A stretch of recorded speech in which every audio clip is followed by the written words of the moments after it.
राधे राधे जी। तो भाई हम ब्रजवासियों के चैनल पे आपका बहुत बहुत स्वागत है। तो भाई जैसा कि मैंने कल कमेंट सेक्शन में आपसे पूछा था कि भाई हम सब ब्रजवासी इस वक्त कहाँ पर हैं, तो उसमें से भाई धीरेन्द्र कुमार, मिथिलेश अग्रवाल, अंजलि डॉन, कुणाल पाठक, मुकेश अग्रवाल, राधिका वर्मा ने बिल्कुल ठीक बताया कि हम इस वक्त सबसे पवित्र धाम वृंदावन में। और भाई यहाँ आते ही आपको चंदन वाली दीदियों की भरमार मिलेगी। इनको क्या पता कि हम ब्रजवासी हम घर से ही पोत कर आते हैं, लेकिन भाई बहुत जिद पड़ने पर हम दीदी ने इनसे लगवा लिया। फिर हम पहुँच गए अपने ठाकुर से मिलने, यानी कि बांके बिहारी। और भाई ये नज़ारा देखने के बाद आंखें कुछ नहीं देखना चाहती, इतने सुंदर दर्शन हुए।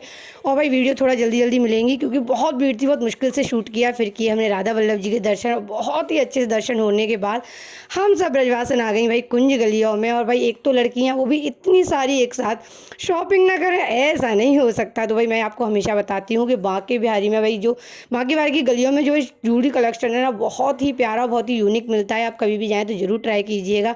और भाई शॉपिंग करती करती ऐसे घुस गई, यानी इनको बताइए कौन सा खजाना मिल गया। भाई मुझे तो किसी ने देखने ही नहीं दिया कि आखिरकार मिल क्या रहा है। भाई मुझे भी देखने दो, मैं भी तो लेना चाहती हूँ।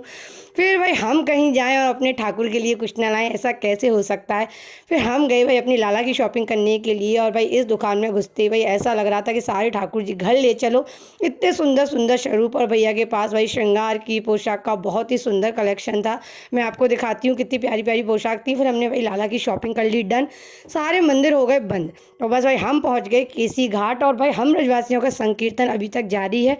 और भाई क्यों ना हो, नज़ारा ही इतना सुंदर है, तो बस एक ही भाव निकल रहा था, यहाँ यमुना किनारा है, श्री निधिवन प्यारा है, कण कण में बिहारी जी बस आपका ही नज़ारा है। हमारे यहाँ की तो भाई धूल के एक एक कण में ठाकुर जी का वास है, इसलिए ब्रज की मिट्टी को भी भाई रज रानी कहा गया है, जिसके लगते ही भाई आपके सारे पाप नष्ट हो जाते हैं।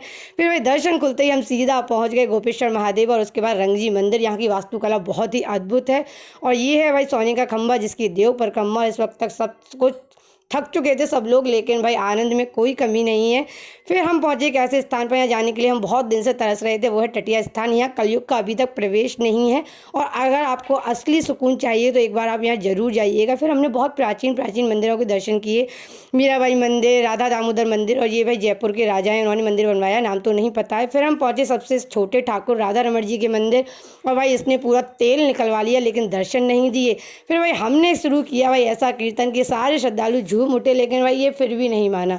ये इतनी गर्मी थी। फिर भाई हमने इसका एक उपाय किया कि भाई हम डेरा डाल करके बैठ गए।